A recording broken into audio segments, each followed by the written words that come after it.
Good morning, children. Sheila ma'am here again for your Wednesdays Hindi class. तो बच्चों, आपने पिछले क्लास में जो सीखा था वह वे यह ये, और आपने जो ग्रामर का पोर्शन किया था वो था आपका संख्या और सर्वनाम। संख्या आपने सीखा होगा, किसे कहते हैं? किसी जीव जंतु, किसी स्थान या वस्तु के नाम को संख्या कहते हैं। इन इंग्लिश उसको नाउन कहते हैं। सर्वनाम आपने सीखा बच्चों, जो संख्या के बदले में हम प्रयोग करते हैं, प्रोनाउन इंग्लिश में कहते हैं, है ना। तो आपने यह वह सब सीखा। आज हम आपके पुस्तक के अभ्यास में 50 गिनतियाँ दे चुके हैं। लास्ट में है बच्चों, 50 गिनतियाँ दे चुके हैं जो हम थोड़ा करके इस कक्षा में करेंगे, और अंतिम में पूरा 50 आपको आना होगा। और उसी तरह 100 शब्दार्थ भी दिए हैं। और जब शब्दार्थ आपका पिछला पार्ट में सिखाया था यह वह, आप लोग जो बच्चे थे, बहुत से बच्चे ने अच्छा सा अभ्यास किया और उसको बहुत साफ सुथरा भी लिखा। लेकिन मैं आज उसको और आगे आपको लेके पढ़ा रही हूँ ताकि आप कंफ्यूज ना हो। ठीक है, चलो हम पाठ में चलते हैं बच्चों। आज का है गिनती पाठ। आज का पाठ है गिनती, और आप गिनती कहाँ से कहाँ तक करेंगे? 1 से 10। 1 से 10।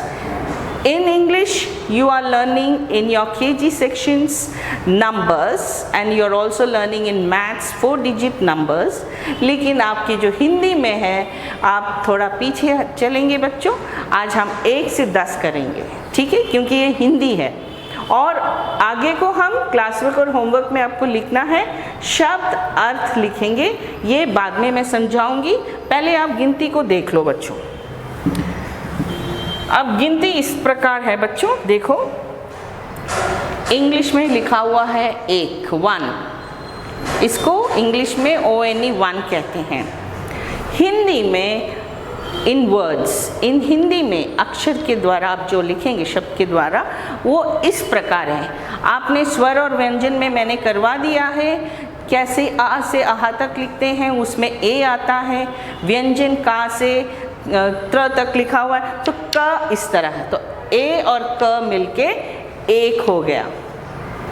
और जो नंबर में आप हिंदी में लिखोगे बच्चों, जरा देखो इसको किस तरह आप लिखेंगे।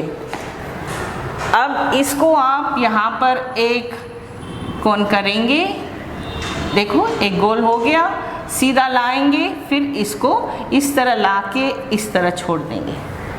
ये है 1। दूसरा है 2। आपने हिंदी में सीखा द को ओ की मात्रा लिखेंगे, 2 हो जाएगा।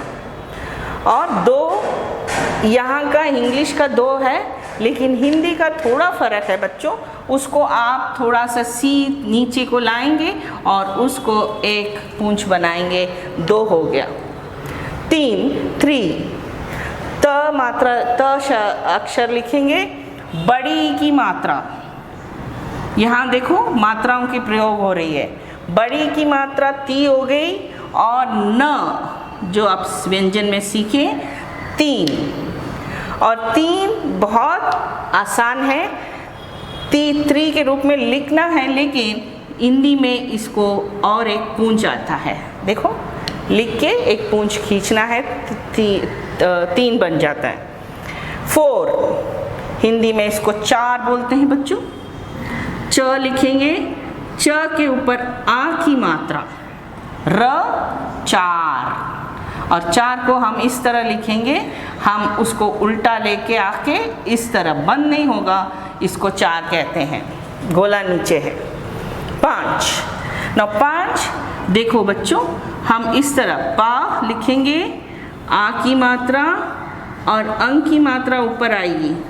हमने पिछले क्लास में अक्षर में पढ़ाया था आ से आहा तक, तब हमने इस तरह बिंदु, फिर आहा इस तरह। अब यहाँ पर इसका इस तरह प्रयोग हो रहा है हम लोग का, पा अंग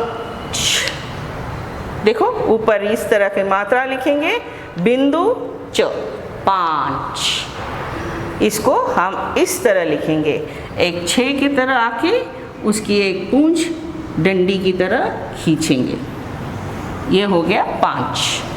फिर आता है 6, 6 बच्चों 6, एक छ होता है, एक घ होता है, एक ध होता है, सबका अलग होता है। आपने जो होमवर्क में किया था, मैंने जब अक्षर और व्यंजन दिया, व्यंजन में देखो बेटो छ के लिए छ ऐसे होता है, ये हो गया छ, और ग हो गया इस तरह, देखो बंद ग। तो आप इसको ध्यान दें, अगर छ के बदले आप ग लिखेंगे आपको हिंदी में उसको गलत होगा, नंबर नहीं मिलेगा। 6 छ छ। अब हम देखो यहाँ पर 2 बिंदु लगा रहे हैं, अहा, तो छ, सो छ, तो बिंदु आ गया। सो 6 6, और 6 को देखो बेटो ऐसे लिख के इसकी लकीर इस तरह आती है, उल्टा उल्टा इस तरह लिख के हम इसको पूंछ नीचे लाते हैं। 7 स लिख के आ की मात्रा त 7, और इसको हम इस तरह लिखेंगे, एक यू शेप बना के उसके अंदर हम एक गोला बनाते हैं, एक तरफ की गोला, वो हो गया 7।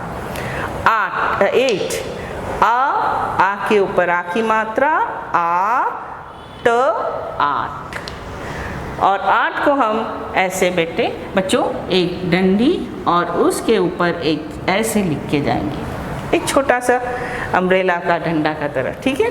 9 ना लिख के औ की मात्रा, औ की मात्रा आपने सीखा है ना, मात्राओं में ए की मात्रा, उ की मात्रा, ये औ की मात्रा है। औ की मात्रा लिखेंगे तो जोड़ेंगे तो 9, और इसको हम इस तरह लिखेंगे बेटा।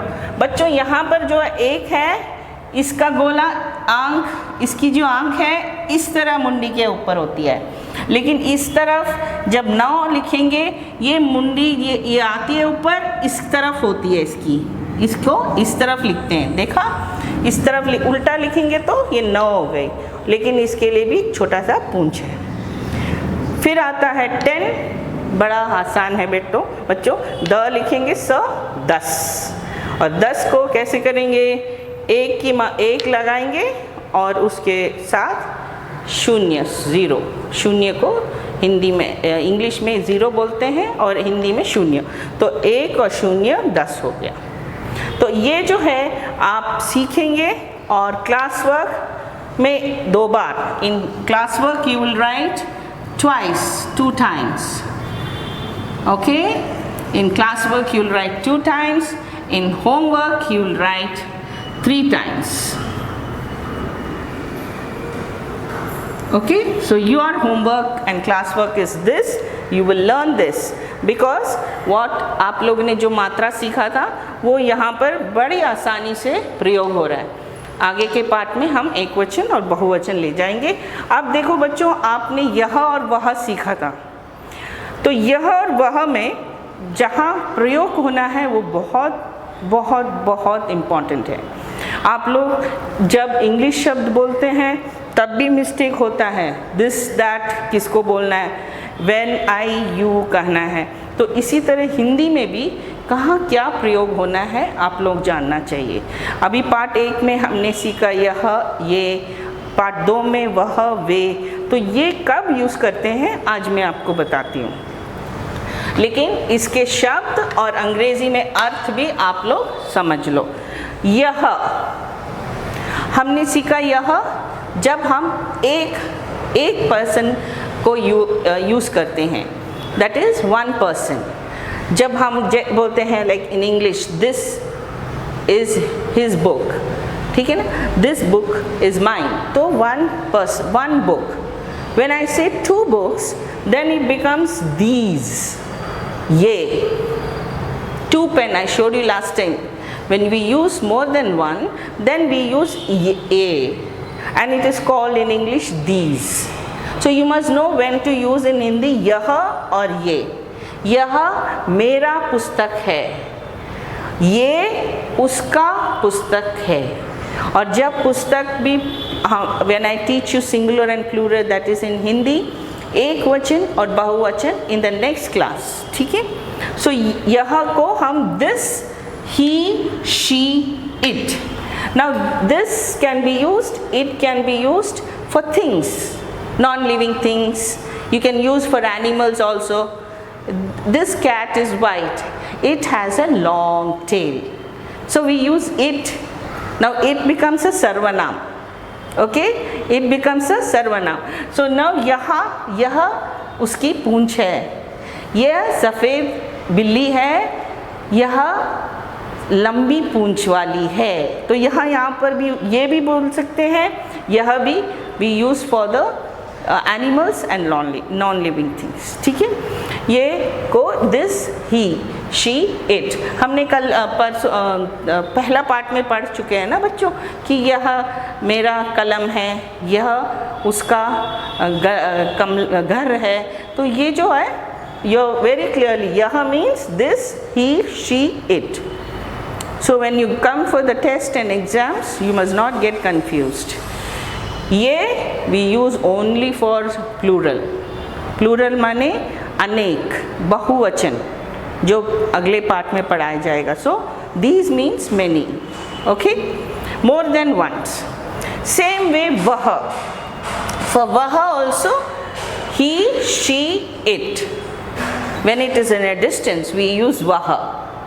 वह उसका घर है, वह अनिल का बगीचा है, यह उसका फुटबॉल है.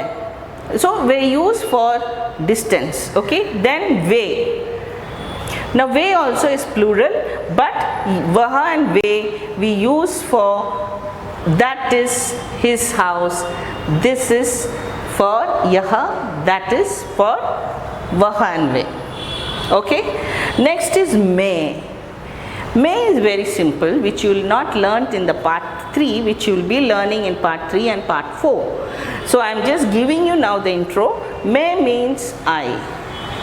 मैं पानी पीने जा रही हूँ, मैं आज पिकनिक गई. So here everything is may means I. I went for a picnic. I have a dance class. So you use in Hindi for I, may. Now how you write may? म लिख के I की मात्रा ऊपर और एक बिंदी, ए होता है मैं, ठीक है. So मैं. Then comes when it is more than one person, you are with many people, then you use we in English. We are going for a picnic. We are going today out. So we use the word we in English, but in Hindi हम आज बाहर जा रहे हैं, हम खाना खा रहे हैं. So we are eating our food. So you should know where you use हम, मैं, वे, वह, ये, यह. I hope children this is very clear. In the next class I will be going another 5 words which will be more important for you in the 7th and 8th part. Okay, now for this till 4 parts for the term till essay 2 you must be knowing all these things, and some ginti till 25. Now we have completed 10 and we'll go slowly with the next 10, that is till 20. So have a great day. Write this homework. Now this also you have to write in your classwork as well as in your homework. This you write 3 times, children. 3 times in classwork and homework. So your board work is very important. I am going to send the board work and your textbook also. I will send you the page number. Be safe. Have a great day. See you next Wednesday.